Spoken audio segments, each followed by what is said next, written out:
Hello, everyone, and welcome to the Neutral Zone. I'm your host, Kenisha McFadden.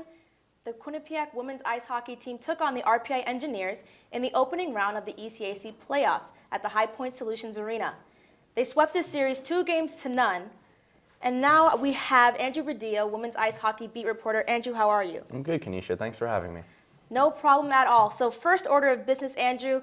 Yes, the number 4 team in the nation took down RPI, but it wasn't as convincing as it should have been. Yeah, Kenisha, I mean, RPI has given Quinnipiac problems this year. They tied them earlier in the year 0-0, beat them pretty handily 4-0 in the last game of the regular season. But the one player who showed up for RPI was Lavisa Solander, their goaltender. She was unbelievable in both games, giving RPI a shot. 57 saves in Game 1, and then followed up with a 66 save performance in Game 2. They lost that game in double overtime.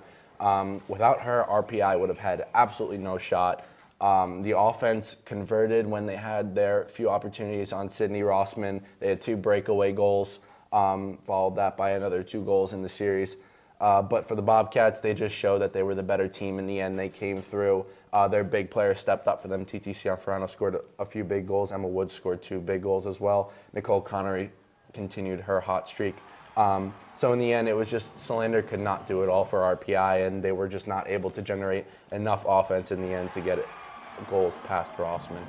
So far as a goaltender's performance, Solander outplayed Sydney Rossman. And it's also no secret that Sydney Rossman has faced the least amount of shots across the ECAC, game in and game out. Do you think that affects her performance going forward? I think she hasn't had a full body of work that, let's say, Shea Tiley or Emmerich Mashmeyer have had this year. I think Emmerich Mashmeyer is perhaps the best goalie in the ECAC this year. Rossman's stats are off the charts, don't get me wrong, but she has not faced as many shots as other elite goaltenders in the ECAC this year. But also keep in mind, Kenisha, that she has played in every game this year. The Bobcats have played 35 games. You're still playing 60 minutes, possibly even another 5 minutes of overtime. And as we saw this past weekend, an extra period and then a little bit in the double overtime. So Rossman has to feel some sort of fatigue coming into this weekend of games, the semifinal game against St. Lawrence. But in the end, she's a good goaltender. I think that she'll make the necessary saves. She'll bounce back. She's had a few fluky games this year. A couple that ring a bell to me are Yale, the 4-3 loss to them, and then also they beat Yale 6-3, but she did give up a few questionable goals in that one. She's bounced back well this year off of those games. I think she'll be okay. But looking forward, I don't want to look too far forward, but when the NCAA tournament comes around and they play, let's say they play a team like Boston College, if they get that far to the Frozen Four, Rossman is going to face at least 30 shots in that game. Boston College has an explosive offense, and she has to be ready for that. It could possibly come this weekend if St. Lawrence's offense plays well, or if Clarkson's offense plays well. If they get to the championship game and meet Clarkson there, they have a very potent offense as well. So Rossman really has to be ready as the season wears on, the competition gets better. Now, Andrea, I want to go back to what you said about fatigue. Both of the games this past weekend went into overtimes. That's a lot of hockey, a lot of free hockey and extra hockey that, teams may not be conditioned for. Do you think the Bobcats will feel fatigue going into this weekend? I think that they probably felt it Monday after the game. They probably felt really sore. Playing a double overtime game and then a tough, hard-fought game like they did the previous game in Game 1, it takes a toll, especially on players like Rossman who have played every game, and as well as other players who have played every game this year. But we've heard it in the past. Players on the team have said that they believe that their team is the best conditioned team in the ECAC. I think the Bobcats will be okay. They have a week to prepare. St. Lawrence, they've handled them well this year, beat them twice. But then again, St. Lawrence is coming off an impressive series win over Princeton, a team that many thought would advance to this stage of the tournament. However, they fell. So I think the Bobcats at this point, they saw it last weekend with RPI, have to be ready for anything, whether it's an offensive barrage or a defensive wall that St. Lawrence puts up. They just have to be ready for it, and coming with that, they have to be well conditioned. I think they'll be that. Now, Quinnipiac will be hosting the remainder of the ECAC playoffs.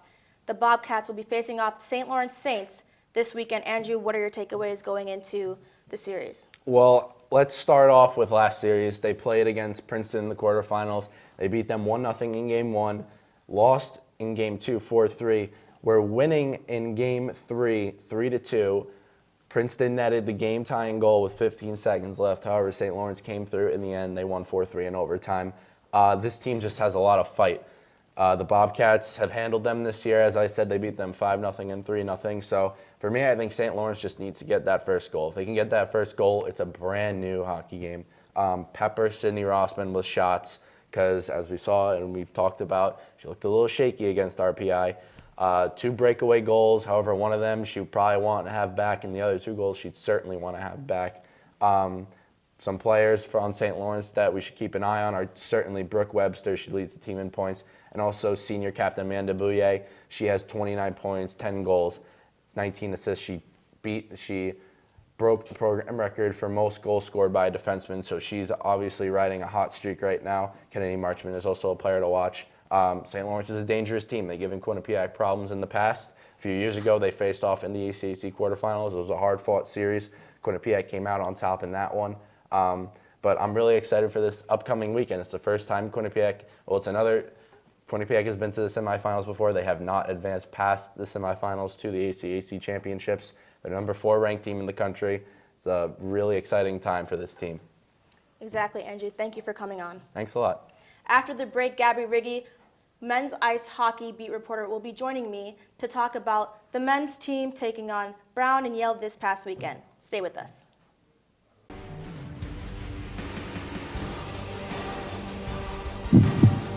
Good evening and welcome to Sports Pause. In the end, we're here to win a championship this year. Jess Fontaine now has that. She's going to take a ripper off the post, but she's going to come back. And my number 1, hold your applause, Bobcats fans, is Quinnipiac. All right, Victoria, you know what time it is. It's top 5 plays of the week. My favorite time.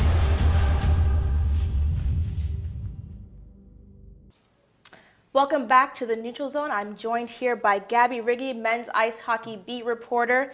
She's going to tell you about this past weekend when the men's ice hockey team took on Brown and Yale. In the Brown game, the men's team clinched the ECAC regular season title, and in the Yale game, beating Yale, retained the hero's hat. Gabby, tell us about it. Yeah, so one of the big differences with the Brown game to start off on Friday night was they took an early lead. They got a power play right off the bat. A little bit of a bad play there by Brown, but scored on that power play. 90 seconds in, Travis St. Dennis scores a really beautiful power play goal to get them the 1-0 lead. I think that's been an issue for them so far, is jumping out to those early leads. So it was good for them again to get out there early, not necessarily in the first couple minutes, but just to get that first goal since they don't have to be chasing, because it's been a theme as of late that they have had to chase. They were key on the power play. As you said before, their 3rd Cleary Cup in 4 years, which is really big for this team. They've then secured home ice and a bye weekend, so it's really big for them. They were able to put up 4 goals. Tim Mertz played really well for Brown, but they were still able to get past him, get a few good moves on him. I really like the way the power play looked, though. And then in the Yale game, emotions definitely ran high. I think everybody knows that going in. They took a few emotional penalties. There were 6 roughing penalties during the game, but once they were able to readjust and kind of realize that that's not necessarily the way they needed to play, they were able to beat Yale 4-1 as well. That's a big point of pride for them. This was a Yale team coming in on an 8-game winning streak, absolutely one of the hotter teams against Quinnipiac, who's coming in as a kind of a cold team. As we said, both of these goaltenders definitely raise their game when they play each other. At least Michael Gartig said so when he faces off against Alex Lyon. He really likes to raise his game. He played very well. The number of shots on goal, 38 against Brown, 35 against Yale. Really excellent to see that against a very strong Yale penalty kill and defense. Weren't able to convert on a 5-minute power play. Mike Doherty got tossed for charging on a hit against Thomas Aldworth, so that really wasn't helpful, but and definitely something that they could work on. But overall, I'm really impressed with the team effort so far that weekend. Gabby, as you mentioned, Michael Gartig, Hobie Baker nominee. How does his performance at the end of the regular season kind of boost his confidence, boost the team's confidence going into the postseason? Yeah, I think he's been the guy that's kind of kept this team in it, even though he has made a few mistakes. No goaltender's obviously going to be perfect, but you can see at the end of that Yale game, he just threw his arms up. He was absolutely elated. I think it was a really solid defensive effort and a great goaltending effort by him. He stopped John Hayden, John Hayden about half a dozen times, and he's an absolutely dynamic offensive force for the Bulldogs. So for him to stay strong, even if his defense had those opportunities where he got those breakaways against Quinnipiac. But Gartig was really, really strong, and I think he's been something that's held this team in. They went 3-1-5 through the stretch coming into 2016, but they still looked really strong because of him. I think now he's got that extra boost of confidence. I think that's going to be the biggest thing. Is goaltending is always going to be your number one come playoffs. I think now that he now feels confident in himself and the team in front of him, that he's going to come out really strong. Thank you for your input, Gabby. This has been another episode of The Neutral Zone. For more sports updates, please follow us on Twitter at Q30Sports and visit our website, Q30television.com. For Andrew Badillo, Gabbi Riggi, I'm Kenisha McFadden. Enjoy your day.